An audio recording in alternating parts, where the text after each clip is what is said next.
As I sit here in the dark, alone and drunk, reminiscing on my past failed romances, my mind naturally drifts to a beautiful story of burgeoning love, suppressed only by the parties involved and their deep-set stubbornness and antics.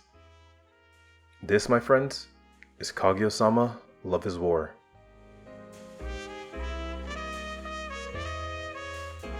The narrator begins with a romantic exposition, relaying that a heartfelt confession is the root of love and leads to the development of a true relationship. However, suddenly, the message becomes bleak. There is a hidden power dynamic between the confessor and the one who is confessed to, with the latter holding in their possession the edge and power which they can exploit over the confessor. The one who confesses their love is the loser, and if you're to live a noble life, then you mustn't become a loser. In this series, perception is reality. Kaguya Shinomiya, the heiress of the multi-billion-yen Shinomiya Corporation, whose skills and talents cross a broad range of disciplines, exude an air of unmatched nobility befitting of someone of her upbringing, and Miyuki Shirogane, a man of working-class origins, whose diligence and dedication to studying renders him the pinnacle of scholastic achievement, and recognition of his devotion to schoolwork earned him the role of leader of his classmates and admiration of his peers. Together, their roles as president and vice president of the student council portrays an aura of unquivering dignity and maturity, which modernity has more or less snuffed out of the rest of their classmates, who the general public see as spoiled rich kids that only do well in school but have no morality left. These perceptions of Kaguya and Shirogane not only affect the student body at large, but Kaguya and Shirogane themselves, because if only they could peer into the mind of one another, if only just for a second, they would see that they're both madly in love with each other. You see, it is a label of Kaguya-sama, the noble lady, which prevents Shirogane from dropping his front of indifference to Kaguya. He believes Kaguya is inherently, by the stature of her birth, above him, and it's only by his earned roles as #1 student and president which allows him to be even in the same room as her. In his mind, if she were to admit her feelings for him first, she would lower her stature to just beneath himself, which is the only acceptable outcome for him. Meanwhile, Kaguya stays her hand, intending that only by offering everything he has to offer and then some, will she even consider crafting Shirogane into a man who she could possibly date.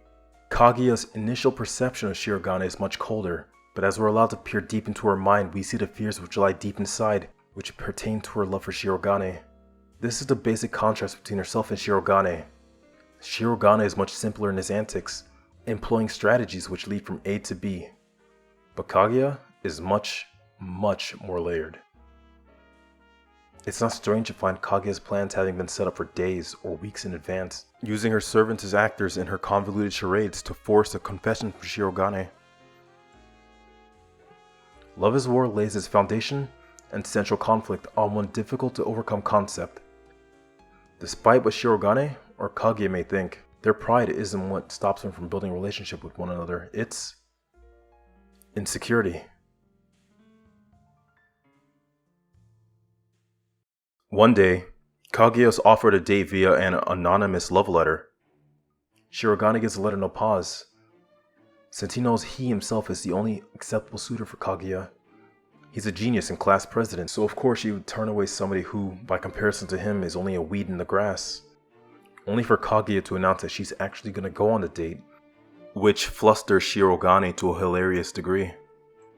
In this moment, we see Shirogane's insecurity is projected to the entire male student body. To him, he's done 99% of the work in making Kaguya his girlfriend, except the negligible aspect, letting her know how he feels about her.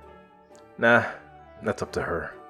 Kaguya, if she's actually paying attention to her surroundings, should see that he's the only suitable prospect for her.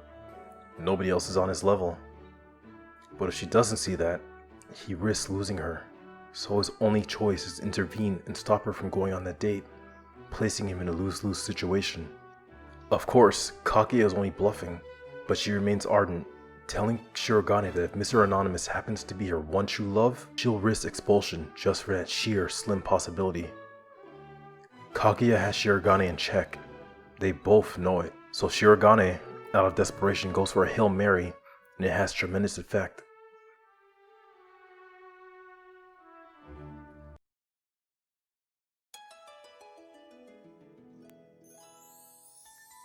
For the first time in the series, the facade is off. We get to see Kaguya-sama for who she really is, a love-struck teenage girl who's afraid of rejection and hurt. So she puts on the Ice Queen persona and plays the love games with her president.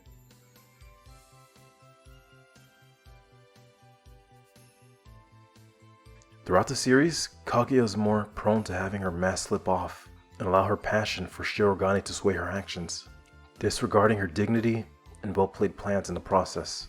Shirogane doesn't miss a beat and tells Kaguya that if she really felt true love was her motivating factor in her actions, she wouldn't let the idea of another man confessing to her affect whether or not she'd go on that date.